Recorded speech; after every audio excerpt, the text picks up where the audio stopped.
Hi guys, and welcome back for another video. So today I'm going to talk about the Racing Puma exhaust system. I'm going to talk a little bit about the original system and the fitting of it, and then I'm going to talk about my slightly different design of that and my take on it 20 years later. Here we go.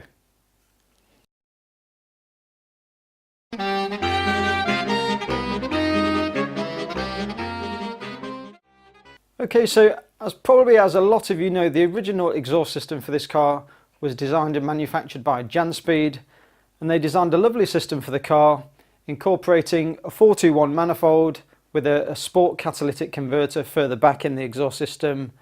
And then they managed to use a standard rear muffler silencer and incorporate that into the design so that it wasn't too loud. Now, just a few words about the fitting of this system.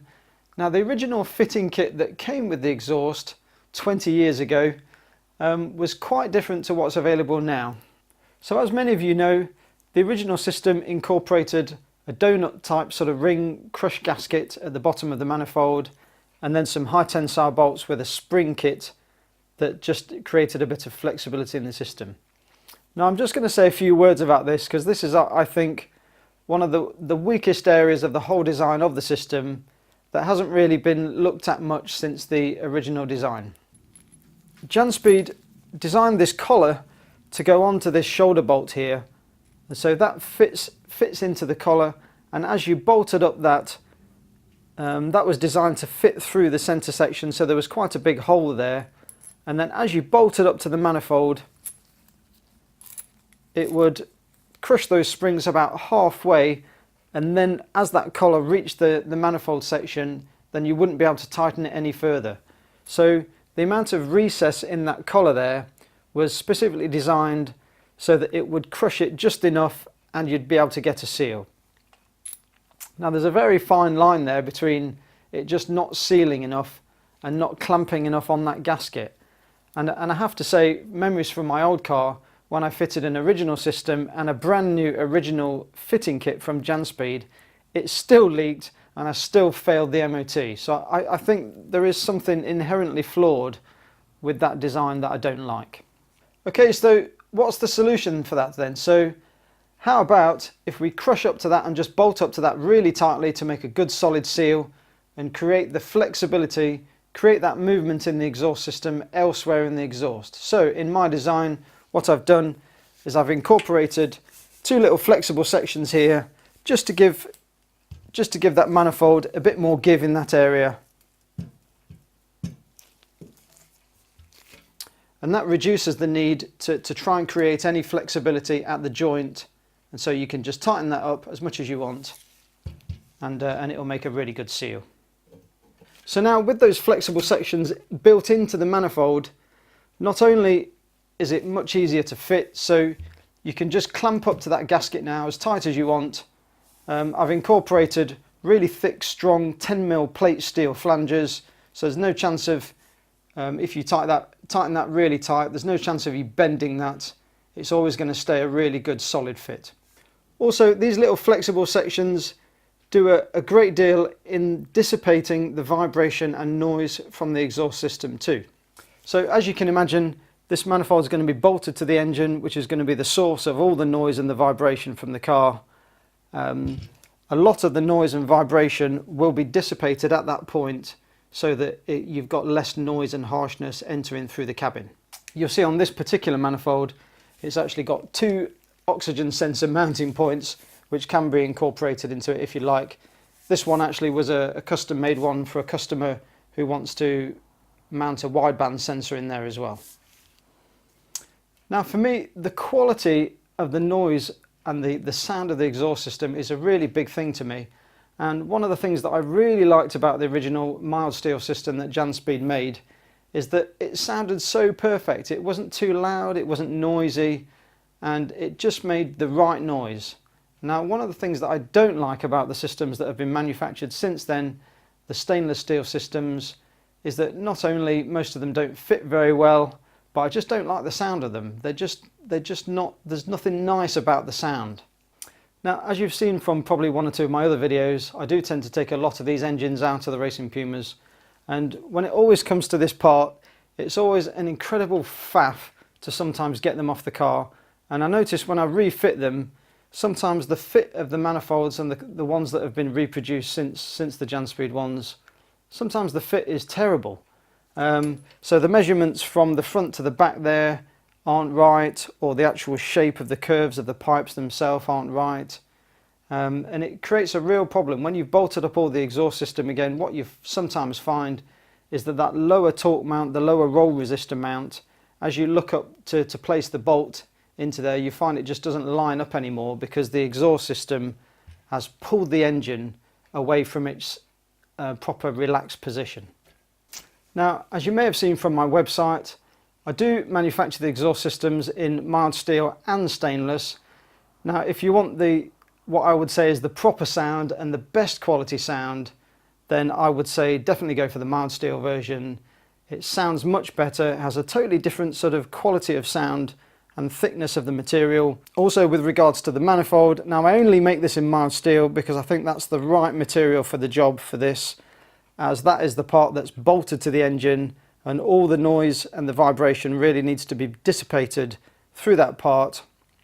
And also that this part really does need to have some flexibility in as well, and the mild steel material does help that as well.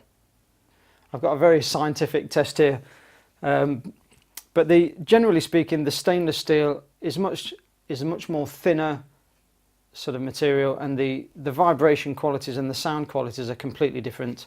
Here's my really scientific test, but something like if I just tap that and then I tap this, do the same thing on the stainless steel, you can hear straight away from that. I don't know how well that's picking it up on the mic, but you can hear straight away that the metal is much thinner and much more rigid. So I think to summarise basically on the manifold, if you want the right sound and the right fit, go with the mild steel version. Especially this one with the flexibility created in the design itself. You can clamp that as tight as you want, get a really good seal and pass that MOT. Okay, so I'm just going to say a few words about the rest of the system. So as you'll probably recognise, this is the centre section. Watch where I'm swinging this thing. So we've got the high flow cat. There's a guard incorporated on that. Again, a lot of the ones that have been made since the Janspeed system, that was ignored and people had to try and reuse the original sort of guard. So I've had a guard just shaped over that. Now, yeah, so instead of having a fixed flange on this end, I decided it was probably a good idea so that you could just tweak the angle of the system if you wanted to line up that bar at the back of the system. So just incorporated a floating flange here so that you could line up the system at the back, get the height exactly where you wanted it, and then tighten that up at the end, just so you get it absolutely perfect. And that way, of course, you don't have to weld every single flange on millimetre perfect in order to get it right at the back end. So you've got that creates an amount of flexibility in the design. And moving over to the other end. Now here I've incorporated another little flexi section, which I think is quite nice. Now I've tried this design with and without this flexi section, and this does make a bit of a difference. So as you get the noise coming out the back of the car, the noise and the vibration from the rear end, from the back box, it's dissipated. The noise from that is dissipated from coming back through the system, back through the centre section, and it just makes the sound of the overall exhaust system much nicer, and just quietens it down a little bit. So you get the noise of the exhaust system out the back of the car where you want it and not through the car. That's the whole idea. So as I say, I've tried it with and without that, and that definitely does make a difference and just improves the sound quality even more. So over to the back box. Now I'm sure many of you will recognise the fully stainless sort of back end tailpipe of the system with the bar going through it. So tried to reproduce that as closely as possible. All the hangers are put in the right place. Now I've kept that as a fixed flange on the end of that, and you'll notice that the gasket for sealing that is actually a 2¼ inch gasket. It's actually the same gasket that you would use on the front of the centre section joining onto the flexi section for a standard Puma.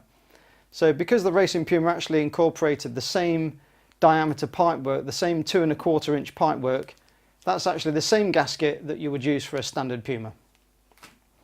Okay, so just a few closing thoughts for this video.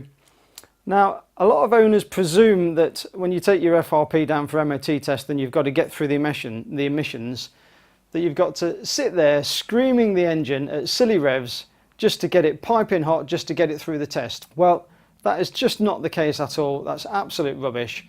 Yes, it needs to be a little bit warm to run properly, but if you're sitting there with the engine screaming away trying to cheat through the test, then there's something wrong with the system. Either the cat's not working properly, or the system just isn't sealed properly and it's letting in unmetered air.